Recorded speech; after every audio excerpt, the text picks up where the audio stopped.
Hey guys, I want to talk to you about a product that just recently came out, one that's had such a positive impression on me that I decided to make a video about it.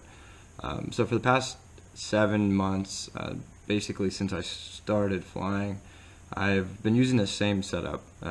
Everything's exactly identical. I haven't changed a thing.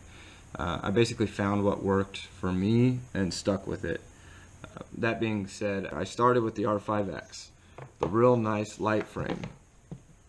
2206 motors work fantastic. I had no issues, and this would be my setup for a long time right here. Went over to the Element, which then gave me a little added weight, and I wanted to kind of take care of that. So what I did was get the new XHover 2420 kV motors for those, and they were fantastic. But then when I upped the weight again, so I've noticed that I'm just having to get on the throttle a little sooner, which isn't an issue. This thing maintains phenomenal flight characteristics with this 2420 kV motor. But I just noticed for my taste, I like to try to get as low to the ground, or sometimes kind of get a little sketchy on some of those recoveries and when I'm diving, and I want to be able to make sure that I have that throttle response that I can just get out of it. And after talking to Daniel over at XHover about that, he said, you know what, why don't you try these 2307 motors? If you're really looking for power, give them a shot. And I expressed that, hey, I don't have a lot of money. I can't be throwing money out for these motors to keep trying or testing different things, because at some point I'm going to run out of money before I can even find what product works for me.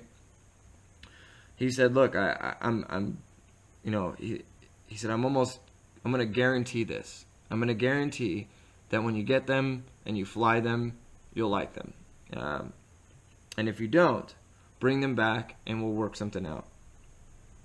And I've never really had a company say that to me. I've purchased a few things from Daniel in the past because of the fact that I flew nothing but the R5X frames, which all started by Stinger Swarm, by the way. That's how that started. So I have some run-ins with Daniel before ordering parts and whatnot, and he's always been a really nice guy, and he's always been very honest with me and would tell me, hey, I don't think that this would be best for what you're trying to do with it, or what your flying style, which I've always respected.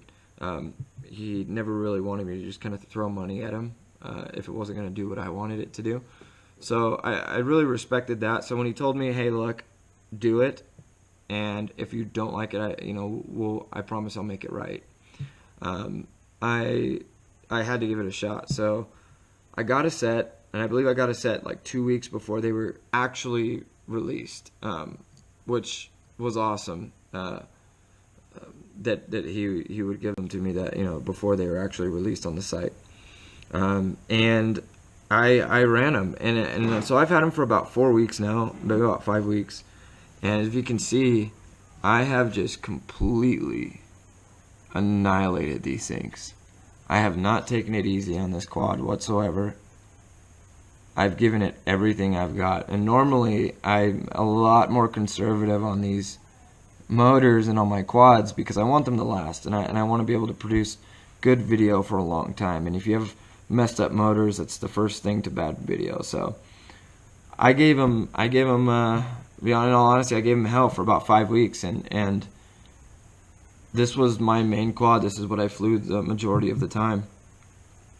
I've bent these things up and dented them up and banged them up and ran them straight into rocks and broke arms off of them, off the Stingy, and I've done so much to this quad in the past 5 weeks testing these, because not only is the performance important to me and the battery consumption, but the absolute most important to me is the durability. One reason why I didn't go with the silks, because I've heard a lot of durability issues. One reason why I was looking into the Emax, because I know that those are generally more reliable and more durable than most. So I gave these hell for 5 weeks, and with that backing that Daniel over at XHover gave me, I decided, hey, what better time to really just put these to the test than right now when the owner is willing to stand behind his product. So I ran it for about 5 weeks. I gave him hell. I just finally killed a motor, and there it is. This is the motor that's killed. So I'm no longer going to be flying this quad right now until I go and buy some more of these motors. But I've made my decision that this is absolutely what I'm going to do. I'm going to stick to this setup and this motor. It's phenomenal. My flight times are about 4 to 4.5 minutes. I've got plenty of videos on my YouTube channel that'll show you raw flights of 4.5 minutes. I get to use all my props that I use normally on any of my other 2206 motors. I love the glass nylon 5x4x3 from HQ, the new 4.8 V1S, and the 4.3 V1S.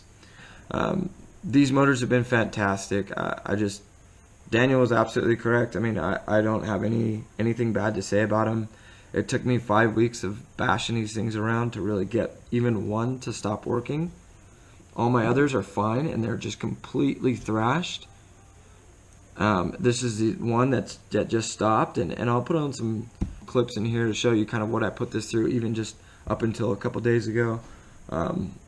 This has really been through hell and back. I think I've kind of put this quad through more than I put any of my other quads through, and it survived. So I'm sold. I'm gonna go ahead and stick with these 2307s. They give me a plenty of power, awesome battery life. I have nothing to worry about in that sense, and they're super reliable.